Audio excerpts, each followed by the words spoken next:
नमस्कार। मैं श्रीधर सिंह आज आपके लिए लेकर आया हूँ नई कहानी।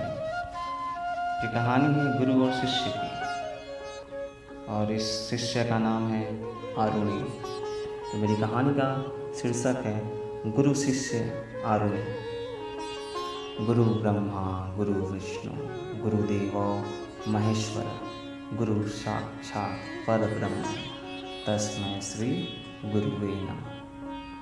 प्राचीन काल की बात है। भारत में एक महर्षि थे। उनका नाम धौम्य था। उनका एक बड़ा सा आश्रम था। वहाँ पर दूर दूर से विद्यार्थीगण शिक्षा प्राप्त करने आते थे। ऋषि धौम्य के आश्रम में मंत्रवाणी गूंजती रहती थी। गुरुजी प्रातः 4 बजे उठकर गंगा स्नान करके लौटते। तब तक शिष्यगण भी नहा धोकर बगीचे से फूल तोड़कर गुरु को प्रणाम करने उपस्थित हो जाते। पूरा आश्रम पवित्र यज्ञ के धुएं से सुगंधित रहता। आश्रम में एक तरफ बगीचा था। बगीचे के सामने झोपड़ियों में अनेक शिष्य रहते थे। गुरु के शिष्यों में 3 शिष्य बहुत ही प्रसिद्ध हुए। वे परम गुरु भक्त थे। उनमें बालक आरुणि भी एक था। एक दिन की बात है। शाम के समय अचानक बादल गरजने लगे, बिजली चमकने लगी। बादलों की गर्जना सुनकर मोर जोर जोर से पीहूं पीहूं कर आवाज़ निकालकर नाचने लगे। ताल तलैया के किनारे उछलते कूदते मेढक टर टर करने लगे। गुरुजी ने आकाश की ओर देखा। अरे, वर्षा का मौसम तो बीत गया। अब अचानक उमड़ उमड़ कर ये बादल क्यों आ रहे हैं? लगता है घनघोर वर्षा होगी। तभी बड़ी बड़ी बूंदें बरसने लगी। देखते ही देखते मूसलधार वर्षा शुरू हो गई।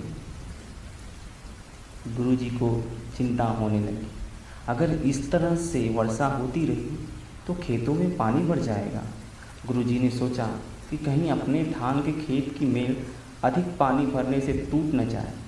खेतों में से सब पानी बह जाएगा, मिट्टी कट जाएगी। तो गुरुजी ने जोर से आवाज़ दी, आरुणि, बेटा आरुणि। हाँ गुरुदेव। बेटा आरुणि, बहुत तेज़ वर्षा हो रही है। तुम खेत पर जाओ और देखो कहीं मेड़ टूट कर खेत का बिखर न जाए और वहाँ से पानी निकल न जाए। गुरु को प्रणाम कर आरुणि खेत की ओर चल पड़े। चारों तरफ पानी बरस रहा था। मेघ गरज रहे थे। चारों तरफ घना अंधेरा छाया था। तूफानी हवाएं चल रही थी। आरुणि भीगता हुआ भी दौड़ा जा रहा था। गुरुजी ने दूसरे शिष्यों की बजाय आरुणि को आदेश दिया था, इसलिए आरुणि खुशी से फूला नहीं समा रहा था। उसके कानों में बादलों की गर्जना के स्थान पर गुरुजी की बताई शिक्षा गूंजने लगी। गुरु ब्रह्मा गुरु विष्णु गुरुदेवो महेश्वर। अचानक आरुणि ने देखा खेत की मेड़ एक स्थान पर टूट गई तथा वहाँ से बड़े जोर से पानी की धारा बहने लगी। आरुणि ने टूटी मेड़ पर मिट्टी जमा कर पानी रोकना चाहा, किंतु बहता पानी मिट्टी को बहा ले जाता। आरुणि को अब कुछ समझ नहीं आ रहा। उसने सोचा, हे भगवान, इस तरह तो सारा मेहनत ही बेकार हो जाएगा। पानी तो रुक ही नहीं रहा, क्या करूं?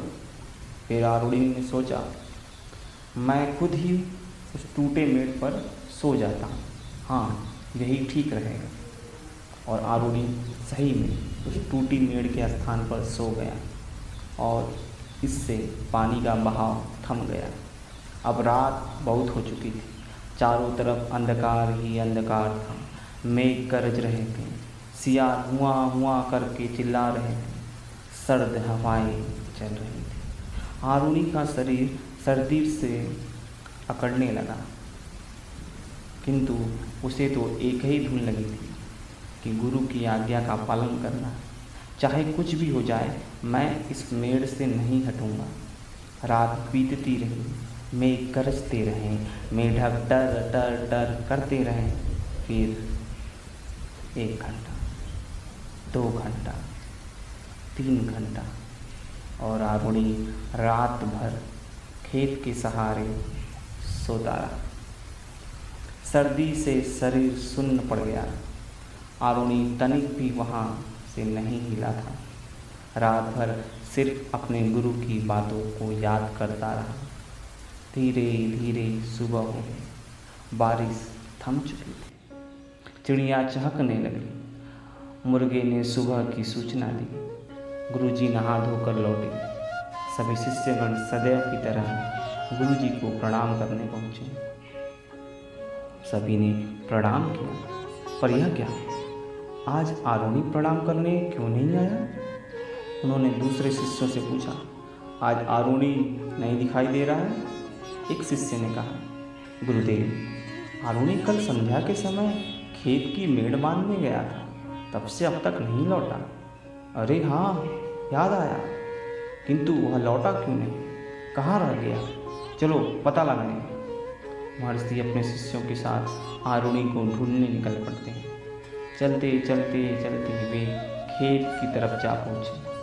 सभी लोग आवाज़ देने लगे, आरुणि, आरुणि, आरुणि, कहाँ हो, कहाँ हो? किंतु आरुणि का शरीर सर्दी से इतना अकड़ गया था कि वह कुछ नहीं बोल पा रहा था और ना ही हिल-डुल सकता था। तभी एक शिष्य ने कहा, वह तो मेड़ के सहारे पानी के बहाव में बेहोश पड़ा है। सभी वहाँ पहुँचकर उस मरणासन आरुणि को उठाते हैं, हाथों और पाँवों की मालिश करते हैं और थोड़ी देर में उसे होश आ जाता है। गुरुजी से सारी बातें सुनकर उसे अपने हृदय से लगा लेते हैं और आशीर्वाद देते हैं। कहते हैं, बेटा आरुणि, तुम सच्चे गुरु भक्त, तुम्हें सब विद्याएं अपने आप ही आ जाएंगी। जगत में आरुणि की गुरु भक्ति सदा अमर है। धन्य है ऐसे गुरु भक्त आरुणि, धन्य है उनके गुरु। तो यह थी मेरी कहानी आरुणि। अगर आपको पसंद आई हो तो ज़रूर लाइक करें, शेयर करें एंड सब्सक्राइब करें। धन्यवाद।